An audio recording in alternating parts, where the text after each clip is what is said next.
All right, welcome everyone. When you think of Montenegro, you probably picture these incredible mountains and stunning coastlines, right? But we're here to talk about something else, a secret that's been hiding in its vineyards for centuries. This is the story of Montenegrin wine. Okay, so let me ask you something. When you think of the great wine regions of Europe, what pops into your head? I'm betting it's places like France, Italy, maybe Spain. But what if I told you one of the continent's most ancient, most exciting wine stories is tucked away, hidden in plain sight? Yep, it's Montenegro. This tiny Balkan nation is finally stepping out of the shadows, and it's ready to reclaim its spot on the world's wine map. And today, we're going to find out exactly why. All right, so to really get the wine here, you first have to get the place itself. And trust me, this isn't some story about modern trends or fancy new techniques. No, this is a story that's been forged by thousands of years of history and a landscape that is just, well, it's absolutely dramatic. Just take a look at this timeline. We're not talking about something new here. Winemaking in Montenegro goes all the way back to before the Romans. It's a craft that was literally saved by monks during the Middle Ages, and it somehow survived the huge state-run production of the Yugoslavia era, which was all about quantity, not quality. But now, since gaining independence in 2006, Montenegrin wine is having a full-blown renaissance. It's all about quality and identity now. So what's the secret sauce? What makes this little country so perfect for growing grapes? Well, it all comes down to this incredible combination of three major geographic forces.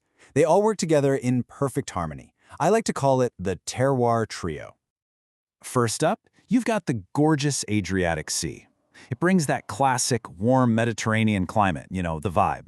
But the real magic here is that constant sea breeze. It's like nature's own air conditioning, cooling down the grapes during that intense summer heat. And why does that matter? Well, it helps them keep this amazing, fresh, balanced acidity. Big bonus. Next, look at this, the Dinaric Alps. These things are just jaw-dropping. They act like a giant wall, protecting the vineyards from those cold northern winds. But they also do something else that's absolutely crucial. They create a huge temperature drop at night. That swing between hot days and cool nights, that is the secret weapon for developing really deep, complex aromas in the grapes. Plus, those steep, limestone-heavy slopes, perfect for drainage and giving the wine a distinct mineral backbone. And to complete our trio, we have Lake Skadar, the largest lake in the Balkans. Seriously, you can just think of this thing as a giant natural thermostat for the whole region.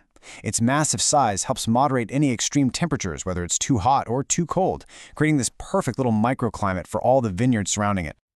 So, with a landscape this epic, you'd expect the local grapes to have some pretty epic names to match, right? Well, you are not going to be disappointed. It is time to meet the two native stars of the show. Okay, so check this out. On one side, you have Vranic, which literally means black stallion. And that tells you everything you need to know about its power and deep, dark color. And on the other, you have the rare and elegant Kristač, which means cross, named for the really unique shape of its grape bunches. These two grapes are like the yin and yang of Montenegrin wine. Let's dive into Vranac, and you say it like V-R-A-N-A-T-Z. Genetically, it's actually a cousin of Zinfandel, so that might give you a clue. It makes these big, bold, powerful red wines that are just bursting with flavors of blackberry and dark cherry.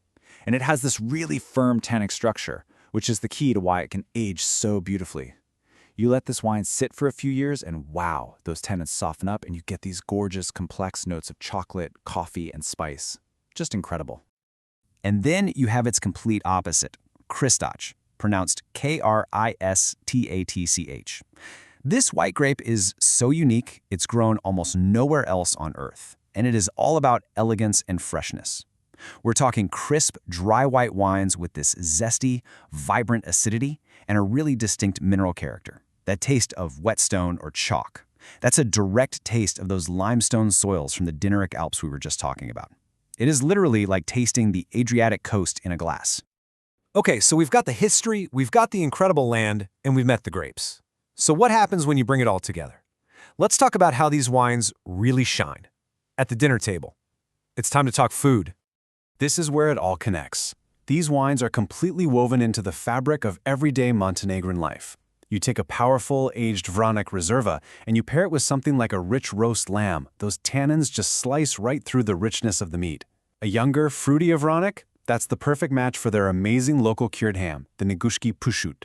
And that crisp, mineral-driven Kristach? Oh, it's an absolute dream with fresh fish pulled right from Lake Skadar. This is where wine stops being just a drink and becomes pure culture. But here's the thing.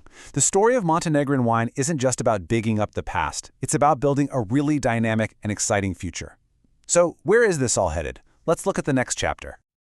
Okay, to really get a sense of the ambition we're talking about here, just look at this number. 2,310. That's how many hectares, we're talking over 5,700 acres, make up the main vineyard of the country's biggest producer, a winery called Plantage. And get this, that's the largest single unbroken vineyard in all of Europe.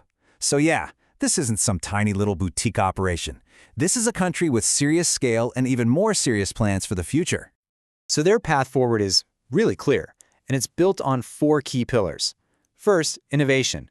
They're experimenting with new styles, making fantastic rosé and even sparkling wines. Second, sustainability. There's a huge and growing focus on organic farming to protect that incredible terroir. Third is enotourism, inviting people like you and me to come and experience the vineyards and the culture firsthand. And maybe most important of all, identity. Doubling down and strengthening the global brand around their 2 unique, amazing grapes, Vranac and Krustach. So there you have it. From ancient vines that survived empires to a full-on modern-day renaissance, the story of Montenegrin wine is all about resilience, identity, and just incredible flavor. It's a taste of a land forged by mountains, the sea, and thousands of years of time. So the only question left is, are you ready to go taste a piece of history?